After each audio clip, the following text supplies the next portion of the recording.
Well, to my channel Shadows of History. My daughter's imaginary friend knows things he shouldn't know. Lily told me about her friend on a Tuesday. I was making dinner.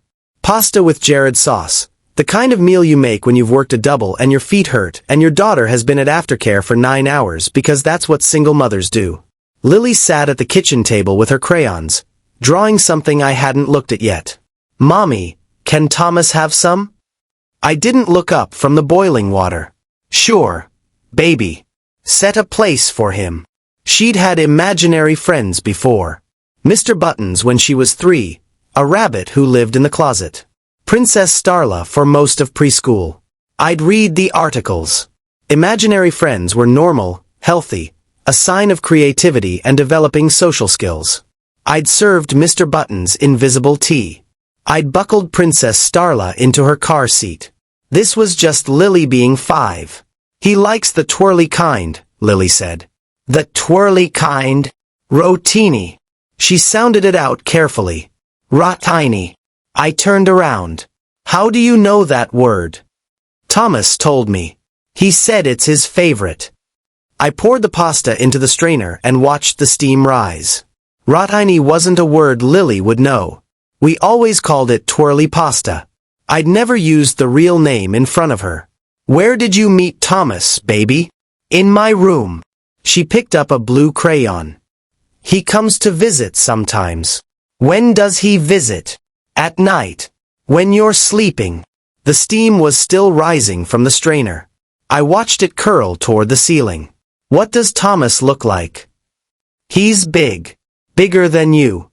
He has a beard and his hands are scratchy. Scratchy. Like Grandpa's face when he doesn't shave. I set the strainer down. Walked to the table. Looked at what Lily was drawing. That's Thomas. Aha. He said I'm a good drawer. I sat down across from her. My hands were wet from the pasta water and I hadn't grabbed a towel. Lily, when Thomas visits, what do you do? We talk. He tells me stories. He knows a lot of stories about a girl who looks for treasure. She kept coloring, adding yellow to the figure's shirt. He's nice, Mommy. You don't have to look scared. I'm not scared. Yes, you are. You have your scared face. She looked up at me with her father's eyes. Thomas said you might be scared when I told you about him. He said mommies get scared easy. Thomas said that? He said I should wait to tell you. But I wanted him to have dinner with us. She set down the crayon. Is that okay? I made myself smile. Of course, baby. Let me get another plate. I called my mother that night, after Lily was asleep. It's probably nothing, Mom said. Kids that age, they pick up words from everywhere. School, TV, other kids. She doesn't watch cooking shows. She's 5. So she heard it somewhere else. Maybe at aftercare. Maybe one of the other kids has a parent who cooks. She said his hands are scratchy. Like a man who doesn't shave. Honey. Mom's voice shifted into the tone she used when she thought I was being dramatic. You're exhausted. You're doing everything alone. It's natural to worry, but this is just an imaginary friend. Don't turn it into something it's not. What if it's not imaginary? The silence on the other end lasted too long. What are you saying? I don't know. I don't know what I'm saying. Have you checked the house? Checked it how? Locks. Windows. I don't know. Whatever you're supposed to check. I had checked. Every window, every door. All locked. No signs of forced entry. Nothing missing. Nothing moved. I'd walk through every room with my phone flashlight while Lily slept, feeling insane, feeling like the kind of paranoid single mother everyone warned me I'd become. I wanted to believe her. I tried to believe her. Then I found the candy wrapper. Saturday morning. Lily was watching cartoons in the living room. I was changing her sheets because she'd wet the bed, which she hadn't done in over a year. I found it under her pillow. A Werther's original wrapper. Folded into a small square, tucked beneath the pillow like a secret. Lily hated hard candy. She'd choked on a butterscotch when she was 3 and refused to eat any candy she couldn't chew. I never bought Werther's. I never bought hard candy of any kind. I sat on the edge of her bed, holding the wrapper. Lily. She appeared in the doorway. Yeah, Mommy. Where did this come from? She looked at the wrapper, then at me, then at the floor. Lily. Thomas gave it to me. Quiet. Almost a whisper. He brings me candy sometimes. He said it was our secret. What else is a secret? I'm not supposed to say. I knelt down. I level with her. Baby, you can tell me anything. You won't get in trouble. I promise. She chewed her lip the way she did when she was deciding whether to trust something. He said if I told you about him, he'd have to stop visiting. He said you wouldn't understand. Her eyes were wet. But I told you anyway.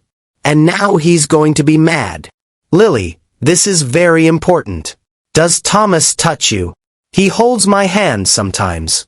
When he tells stories. Does he touch you anywhere else? No. She shook her head.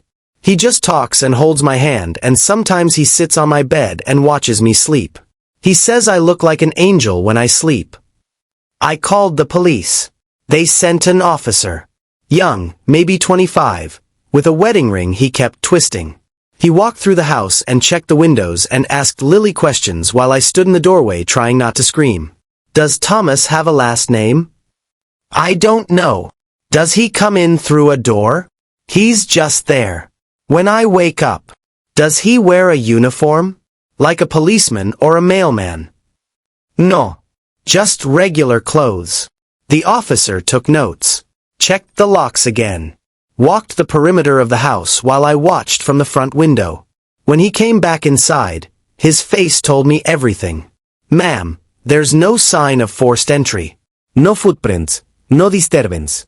Your locks are intact. Your windows are sound. Then how is someone getting in? I'm not sure anyone is. He said it gently. The way you say things to people you think might be fragile. Kids this age, their imaginations. I found a candy wrapper. Under her pillow. Candy I didn't buy. Candy she doesn't eat. Kids pick things up. School, playdates. She's been at home with me or at aftercare. Every day. 4 months. He closed his notebook. I'll file a report. And I'd suggest maybe talking to someone. A counselor, someone who specializes in children. Sometimes they can tell the difference between a real experience and a very vivid imagination. You don't believe me. I believe you're scared. I believe you're doing your best. He handed me a card. If anything else happens, anything concrete, call this number. I looked at the card. A general information line. Not even a direct number. That night, I slept in Lily's room. Sat in the chair in the corner with a kitchen knife on my lap, watching the door, watching the window, watching my daughter's chest rise and fall under her blanket. Nothing happened. She slept through the night. No one came. No sounds, no shadows, no scratchy-handed men materializing from nowhere. Just the house settling and the wind outside and my own breathing, too loud in the dark. By 4 a.m., I felt like an idiot. By 5 a.m., I'd almost convinced myself Mom was right. By 6 a.m., when Lily woke up and found me there, I managed to smile and tell her I'd had a nightmare and wanted to be close to her. That's okay, Mommy. Thomas has nightmares too sometimes. I went rigid. He told you that? He told me lots of things. She yawned, stretched, pushed her hair out of her face. He said he had a little girl once, but she went away. He said I remind him of her. I didn't sleep in the chair again. I slept in her bed, curled around her, one hand on the knife under the pillow. A week passed. Then 2. Lily stopped mentioning Thomas. When I asked about him, she said he hadn't visited in a while. She seemed fine. Normal. No more bedwetting, no more candy wrappers, no more drawings of large men with scratchy hands. I started to relax. Started to believe what everyone was telling me. That I'd overreacted, that single mother paranoia had gotten the best of me, that Lily's imagination had conjured a friend and then moved on the way children do. I went back to work. Picked her up from aftercare at the regular time. Made pasta. Rotini, because she asked for it, and I didn't let myself think about why she still wanted the twirly kind. On the third week, I found the photograph. Lily had been coloring at the kitchen table while I cleaned. I reached under the fridge to sweep out the dust bunnies and my broom hit something solid. I got down on my knees and reached under and pulled out a photograph. Polaroid. Old with that yellowish tint they get. A little girl, maybe 5 or 6, standing in front of a house I didn't recognize. Brown hair. Blue dress. Smiling. On the white strip at the bottom, in handwritten ink, Emma, 1987. I turned it over. On the back, in different handwriting. Fresher, darker. She looks just like you did. I don't remember calling the police. I don't remember what I said. I remember sitting on the kitchen floor with the photograph in my hand, and then there were more officers, and someone was talking to Lily in the living room, and someone else was asking me questions I couldn't answer. Who is Emma? I don't know. Have you ever seen this photograph before? No. Is this your handwriting on the back? No. Ma'am, do you have any idea how this got into your house? No. No. No. They searched the house. Really searched it, this time. The attic. The basement. The crawl spaces. Every closet, every cabinet, every gap between wall and furniture. They found nothing. No one hiding. No signs of habitation. No evidence anyone had been in my house except me and my daughter. But they also found no explanation for the photograph. No record of an Emma connected to me or my family. No match in any database. No fingerprints except mine, from when I'd picked it up. We'll increase patrols in the neighborhood, the sergeant said. And I'd recommend a security system. Cameras, motion sensors. If someone's getting in, we'll catch them. I had the system installed the next day. Cameras on every door, every window. Motion sensors in every room. An app on my phone that would alert me if anything moved. Nothing moved. For 2 months, nothing moved. The cameras showed empty rooms. The sensors stayed silent. Lily went to school, went to aftercare, came home, ate dinner, went to bed. She didn't mention Thomas. I didn't ask. I started seeing a therapist. She said I'd experienced a vigilance response to an ambiguous threat. She said my brain had pattern-matched innocent details into a narrative of danger. She said the photograph was concerning, but possibly explainable. A previous tenant, something that fell behind the fridge years ago, coincidence. I wanted to believe her. Then Lily turned 6. We had a party. Just us and Mom and a few kids from her class. Cake, presents, the whole thing. She was happy. I was happy. Normal family, normal birthday, normal life. That night, after everyone left and Lily was asleep in her bed and I was washing frosting off plates, my phone buzzed. Motion alert. Lily's room. I opened the app. Pulled up the camera. My daughter was sitting up in bed, looking at the corner of the room where the chair used to be. I'd moved it out after those nights of sleeping there, because I couldn't stand to look at it. She was talking. I couldn't hear audio. The cameras were video only. But I could see her lips moving. Could see her nodding. Could see her hold out her hand toward the empty corner, palm up, like she was receiving something. I ran. Up the stairs, down the hall. I slammed open her door and hit the lights and she was lying down, eyes closed, blanket pulled up to her chin. Asleep. The corner was empty. Lily. I shook her. Lily, wake up. She blinked at me. Confused. Groggy. Mommy. Were you just awake? Were you just sitting up? No. She rubbed her eyes. I was sleeping. You were talking. On the camera, you were talking. I was dreaming. She yawned. I had a dream about Thomas. He said to tell you happy birthday. It's not my birthday. Not you. She closed her eyes again, already drifting. Her. Emma. Today's Emma's birthday. I pulled up the camera footage. Scrubbed back through the last 10 minutes. Lily, asleep. Lily, asleep. Lily, asleep. No motion. No sitting up. No talking to the corner. But the motion alert was in my notifications. Timestamped 9:47 p.m. The app had registered movement. Had sent the alert. I watched the footage 5 times. 10 times. Nothing. My daughter, in bed, not moving. But I'd seen her. Sitting up. Talking. Reaching towards something I couldn't see. I don't know how to end this. I don't know how to make you understand that I'm not crazy, that my daughter isn't lying, that something is in my house and I can't prove it and no one will help me. The cameras show nothing. The locks are intact.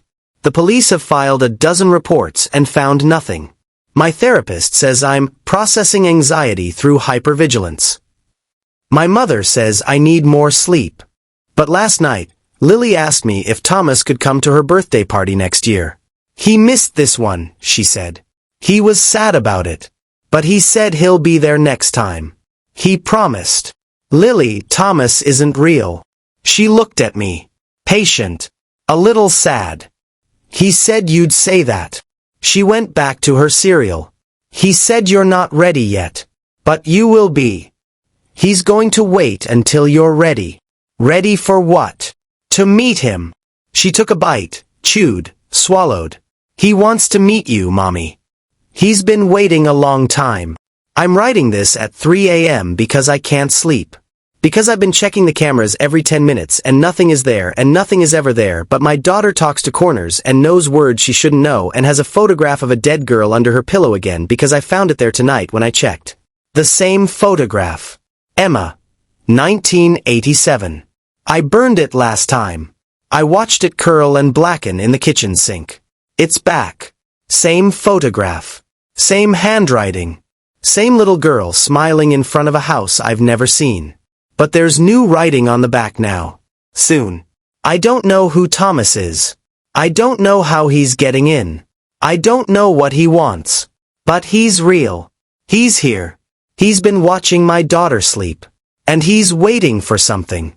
If you're reading this and you have children, check on them tonight. Check the corners they talk to, the friends they describe, the words they know that you never taught them. Check under their pillows. And if you find something there that shouldn't exist, something you've destroyed, something that can't be explained by imagination or coincidence or a mother's paranoid mind, don't call the police. Don't call a therapist. Don't tell yourself it's nothing. Run. This one was of me. Asleep in my bed. Taken from inside my bedroom. The date stamp said last night. He's not just watching Lily anymore. I don't know what happens next. I don't know what soon means or what he's been waiting for or why he chose us. But Lily says he's happy now. She says he smiles more. She says he told her that the waiting is almost over. She says he's going to introduce himself soon. She says I'll like him. She says everyone likes Thomas. Eventually.